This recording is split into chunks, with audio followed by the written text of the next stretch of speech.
So this definitely has to be one of the more out there videos I'm going to be putting out on the channel, but as many of you guys have picked up on, I'm starting to diversify the content over here on the Bleach Hub channel, because as much as I like talking about Bleach, there are so many other series that I really want to explore and just see how strong these characters are, because that's really the original reason I made this channel, was to just kind of have this wide variety of different characters on the channel that you could just come and watch an easy video, find out how strong they are, and then honestly, because I had my roots in debating, you could then use them for different tournaments and whatnot, and I just wanted to make it easier for people to hop into using different, more unique characters, or just learning about someone that they might not know how strong they are, but might be curious about. And Optimus Prime is one of those characters that everybody knows. He's one of the most iconic heroes in all of fiction. In fact, for me personally, he's one of those childhood heroes that I had when I grew up with the G1 version of the Transformers. However, as I was also growing up, I saw this weird show called Transformers Armada, which was basically when the Japanese were like, we're going to make Transformers, but we're going to make it an anime, and you could clearly tell that by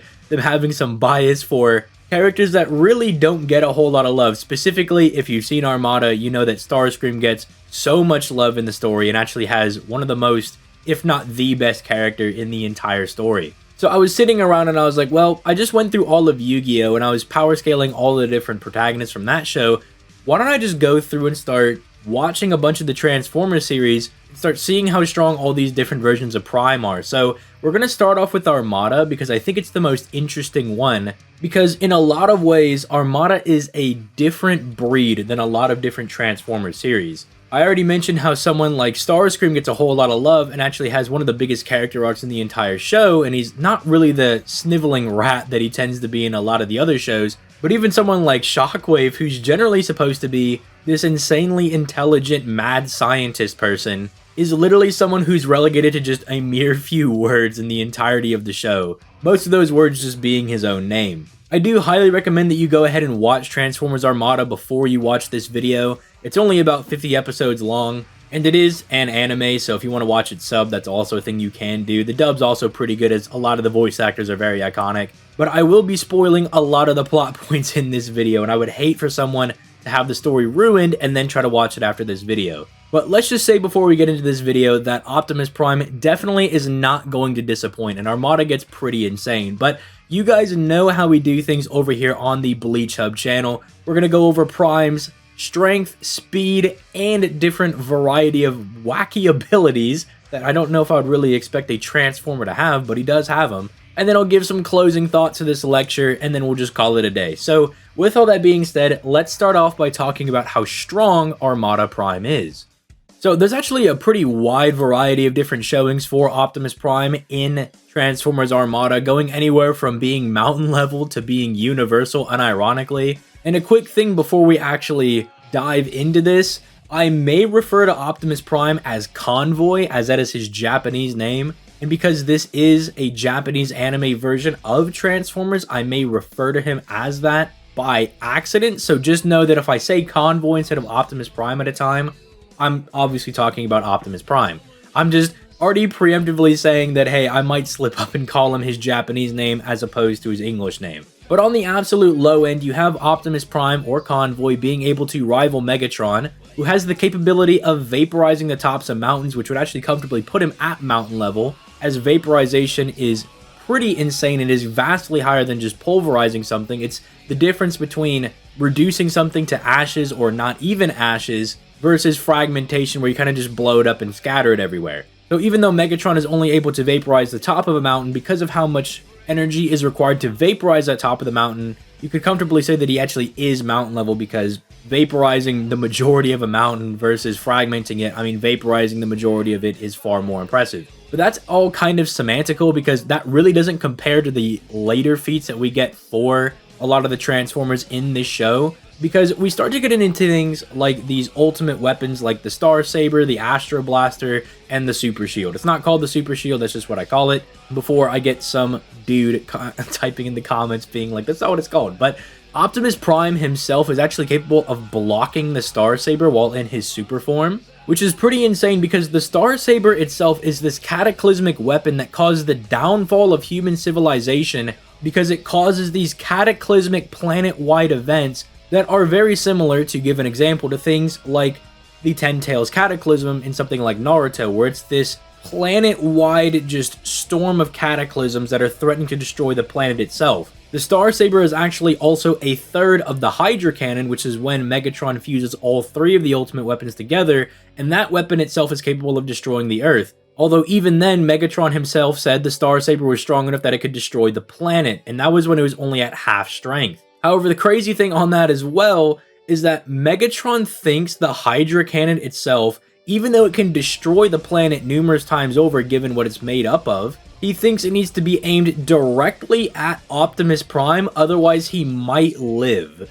Meaning Megatron himself doesn't think that just blowing up the planet is enough to kill Optimus Prime. He thinks he needs to take a direct shot from it, which this is somewhat confirmed a few episodes after this because Optimus Prime and Jetfire fly up to go stop the Hydra Cannon from blowing up the planet, and Optimus Prime is able to block it for a significant amount of time by using his own spark, which is basically his soul, although he does ultimately die. So Megatron was actually onto something, that Optimus Prime is definitely strong enough to tank it for a significant amount of time. He needs to be hit directly on, otherwise it's not really going to do any damage to him. And then even then, some things to consider, that Optimus Prime was in base. He was not the Super Convoy form, or he was not Jet Optimus Prime, which is when he combines with Jetfire to basically get an even stronger super form. So as far as like base Optimus Prime is concerned, you can comfortably say that he's around planetary, maybe a little higher with the Star Saber and a lot of the other weapons being able to destroy the planet itself, and they come together to make the Hydra Cannon, so it's probably above planetary,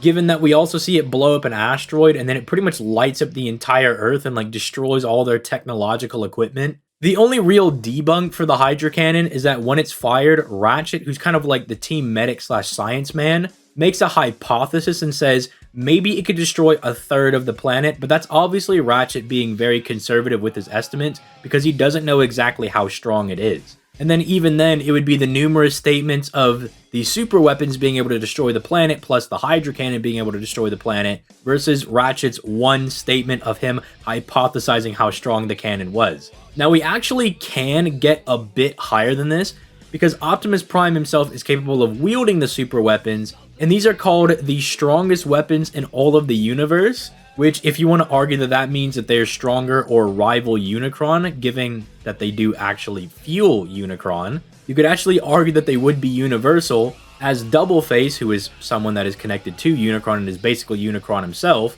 can construct universal realms while using basically the Double Face M-body and create them with, quote, infinite darkness. Unicron himself is also just a threat to reality as they know it as well, so if you believe that these weapons scale to Unicron in any way because they do fuel him and they are called the strongest weapons in the universe, you could actually scale Prime with the weapons to being universal as well. But again, more comfortably, he should be very consistently planetary.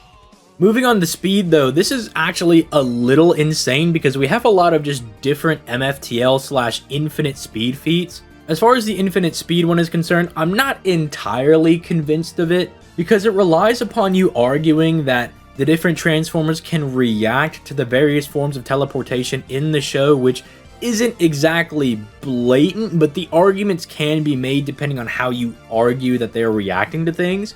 It's not like 100% concrete, but it's not like it can't be argued. So I thought I'd just go ahead and bring it up and then, you know, kind of argue the other stuff now. And it's not like the other stuff is even all that bad because it's just pretty blatant MFTL and like MFTL plus feats. For instance, at the very beginning of the show, we just see that like the Microns are able to travel from the moon all the way to Cybertron, which is literally across the entire universe. And then even their energy is able to do the exact same thing. And the Microns or Minicons are quite literally dog water compared to people like Optimus Prime. In fact, there's actually just a blatant statement where they say the very moment you picked up that plate, we received the signal, just saying that they actually react to the Minicons and their energy just very blatantly. You also have the human characters when they're in Double Face's infinite realm are able to travel from Earth to Cybertron in a matter of like 2 seconds, which again is across the entire universe. And then even just more blatant feats are like Jetfire and Starscream flying to Mars from Earth in a few minutes, which again is also like an MFTL++ feat. So not only is the guy planetary to potentially universal, he also has arguments of being MFTL++, depending on, you know, how many pluses you want to throw on there, to potentially infinite in terms of his speed. There is another kind of out there argument because some of the minicons are able to reverse time, and it's arguable if when they do this and everybody's moving, if that's like a state of reverse time that people are still moving through, because just then at that point, everyone in the series has immeasurable speed, which is a little ridiculous. But you would just have to argue that when Rad and like the other human characters are moving through this little rewound time, that time is still rewinding and the temporal dimensions are a little messed up. But feel free to use that argument if you wish. I'm not going to stop you.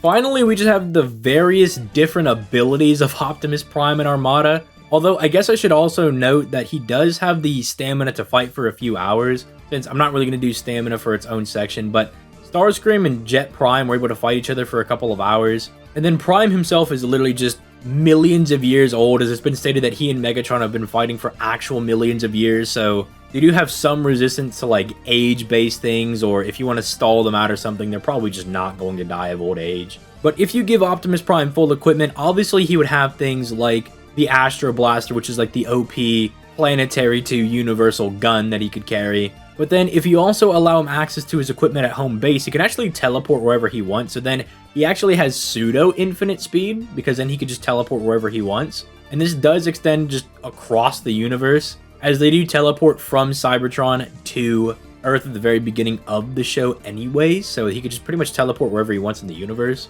He has this ability where he like cups his hands together and shoots these gravity blasts at people. It's never actually confirmed to be a gravity blast, but it seems very similar to like the Force or Pain's push ability, and it notably also has effects on lasers and other weapons, which just seems to imply that as long as it's something that exists in the physical realm, Prime could push it away as long as it's, you know, within his power to do so. The Super Prime form actually just does have a multiplier, it just blatantly doubles his power, so however strong you think base Optimus Prime is, whenever he goes into his super form, he would double that. And then if for whatever reason you don't think Prime is as fast as Jetfire, he can equip Jetfire to get the Jetfire Prime form. And then not only would he get the speed of Jetfire, but then he would also get the power buff from going into the super form. But probably the most broken ability that he does have involves the Matrix in his own spark, as he can use his own spark to basically tank or block attacks that he shouldn't be able to normally block, or at least hold out for longer than he should be able to. And because the spark is like this technological concept, it actually gives Prime this weird resistance to soul-based hacks, because it's not a traditional like human soul. It's not a physical being soul, it's a technological being spark. So it actually gives him really interesting matchups against people from like, let's say Bleach, who normally have the ability to bypass someone's durability and cut right through their soul. Well, because they don't have a traditional soul, and we've never seen Ichigo kill a robot with a special spark soul, he would actually be able to somewhat resist that, which is very fascinating for me. But the other cool thing is that even if he does that and he were to somehow die, Prime can actually just be infinitely revived, as the minicons just made an exact copy of him in the Matrix of Leadership, which is basically the thing that he carries on him at all times that signifies that he is a Prime, and they were able to just revive him from that. So it's almost like this form of immortality that as long as the Matrix of Leadership exists, Optimus Prime will continue to regenerate and be reforged brand new and can continue to fight. If you need like an exact timetable of how long it takes him to regenerate, I believe it took him about like a day or two since he got obliterated by the Hydra Cannon. So that's Armada Prime if anybody was interested. After this video, I do want to look at doing the Transformers Prime version of, well, Optimus Prime. And then I would like to get into things like G1 and go to the original Optimus Prime and see how he stacks up.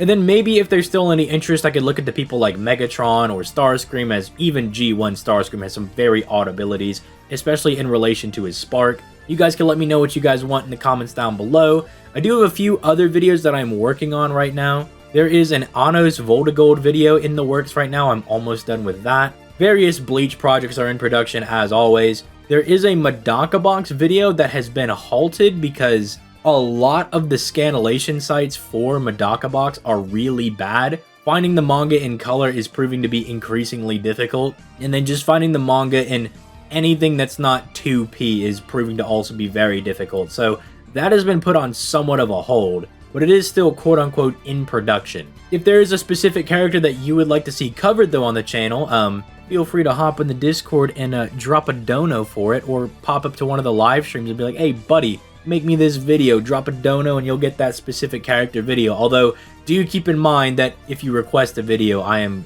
going to price it appropriately. Like if someone says, I want you to do Luffy, I'm gonna be like, alright, look buddy, that's gonna be a pretty penny because I don't want to read all of One Piece. But shoot, if someone donates for it, I might have to do it. But yeah, with all that being said, I think I'm gonna go ahead and get out of here. I hope you guys enjoyed the video. Peace, late guys.